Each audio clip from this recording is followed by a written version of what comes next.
Chaussures arc-en-ciel, sweatshirt arc-en-ciel, t-shirt arc-en-ciel, slip arc-en-ciel. Comme chaque mois de juin, le mois des fiertés est arrivé sur le marché. Le mois des fiertés sert à mettre en lumière le combat pour les droits des personnes LGBT. Mais pour les entreprises, c'est aussi, depuis une vingtaine d'années, une opportunité marketing. On parle alors souvent de pinkwashing. Comme le souligne SOS Homophobie dans son rapport annuel de 2023, c'est le fait de s'ériger en allié des personnes LGBT tout en soutenant en parallèle des détracteurs de ces droits ou en ne défendant pas ces sujets en leur sein. Il faut regarder quels sont ses engagements. Est-ce qu'il y en a ? Est-ce qu'il n'y en a pas du tout ? Est-ce qu'il lutte activement pour les droits des personnes LGBT ? Ces dernières années, il y a plusieurs exemples d'entreprises qui se sont pris les pieds dans le tapis du pinkwashing. Par exemple, en 2018, l'enseigne de supermarché britannique Marks & Spencer avait mis en vente des sandwichs triangles arc-en-ciel et donné 10 000 livres sterling à une association LGBT britannique et 1 000 € à une autre en Irlande. Les associations avaient jugé ces montants ridicules et cette opération hypocrite, sachant que cette année-là, l'entreprise avait enregistré un bénéfice de 42 millions d'euros. Autre exemple de bad buzz, celui de la marque de prêt-à-porter Calvin Klein en 2019.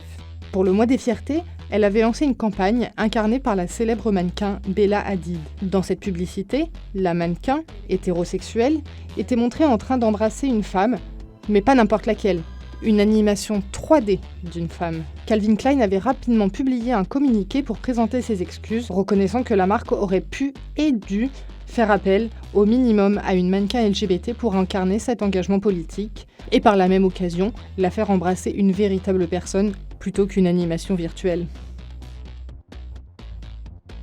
En 2023, en France, les associations pointent au moins 2 exemples de pinkwashing. D'abord, la SNCF. La SNCF affirme qu'elle s'engage quotidiennement contre toutes les discriminations. En 2019, elle avait repeint un train aux couleurs de l'arc-en-ciel. Et cette année, en 2023, c'est son logo qui a pris les couleurs de la cause LGBT pour une affiche de sensibilisation. C'est bien s'ils s'engagent à faire de la sensibilisation, à former leurs agents, mais dans l'état des choses, on ne voit pas d'amélioration. Pour les associations, si la SNCF voulait vraiment soutenir les droits des personnes LGBT, comme elle l'affirme, sa communication devrait être plus engagée. La parole publique, elle devrait être dédiée à plus que ça. Elle devait être dédiée à mettre en lumière les revendications portées par les associations LGBT en France, parmi lesquelles, par exemple, faciliter le changement d'état civil en France pour les personnes trans, parmi lesquelles une loi bioéthique qui ouvre effectivement la PMA à toutes les personnes LGBT, et pas seulement les femmes en couple. Là, c'est impactant, là, ça fonctionne, c'est pas juste un logo.